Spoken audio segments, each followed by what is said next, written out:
Hello class, in this video we're going to talk about how to do a linear regression with R. And for those who doesn't know linear regression, you probably need to go to some very basic tutorial on linear regression. You will find it will be the most powerful tool in statistical analysis.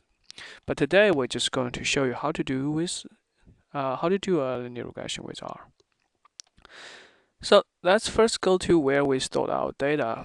The data we're going to use is the SAT data. So go to the place we store data, press press Shift, then copy as path, and then you can replace this path into replace path with the path you use to store your data, and replace the backwards dash with the forward dash. And before we do that, let's clean our data first. Okay, now we're ready to run our code. You see here, this is the data we have. Just double click, we can have a preview of the data. Okay, it seems there's something happening here. So we can look at the head of our data by using this head function instead of looking the whole table. Let's wait for a moment. Because it seems we get stuck my code. Not sure what is going on here. Let's just do this stop.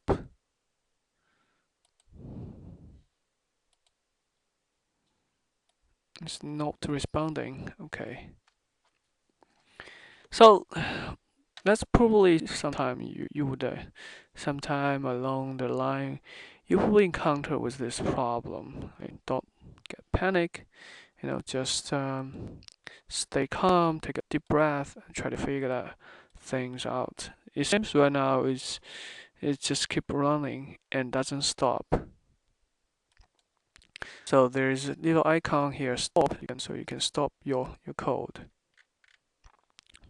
And then let's do it again. Let's just run this code, try to get our data, and double click to preview. Now it's working. Okay.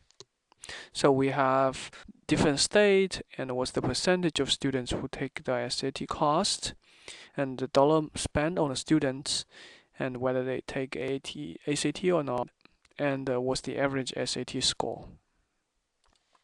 And we want to find, okay, how does this function would influence the average score of students? Instead of printing all the data in the window, we can look at the first few rows of the data by putting this head SAT, or you can look at the end of the few rows by tail SAT. Now we're ready to run our linear regression model. The function we use is LM, which is a built-in function in R, and we can copy paste the variable we're interested to run the analysis. So our dependent variable SAT score, that's the variable we are interested to explain. We want to see why there is some variation in SAT score, and we want to explain by putting, say, how much dollar is spent on each student, what's the percentage they take the SAT, whether they take ACT exam or not, what's the fraction of auto in a state, which is totally irrelevant. And this is the model, regression model. We use data from the SAT data, and we're going to store this result into call it SA. That's SAT model. Let's store our result into this object, and then we run this code. Okay, now we can look at the summary of this result by using the summary function SAT model.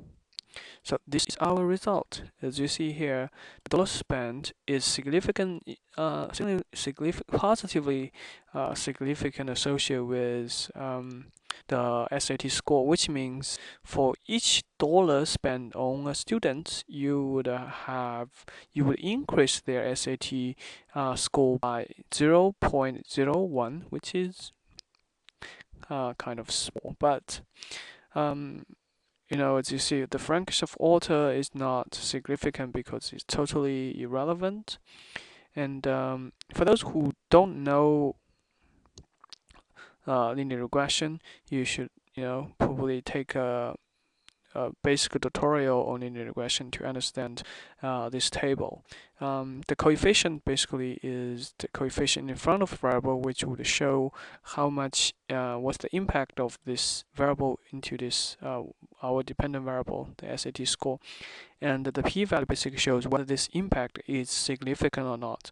So like for Frankfurt order, this impact is not significant, which means it doesn't have significant influence on the SAT score. Okay, so this is all about linear regression. So once again, you don't know linear regression, try to take a basic tutorial on linear regression. Oh, one more thing is you can retrieve different components of your model instead of doing a summary. For example, you can look at coefficients, residuals, rank, etc. So let's look at the coefficients, and it's something like this. So you can look at a coefficient for each variables. Thanks for watching.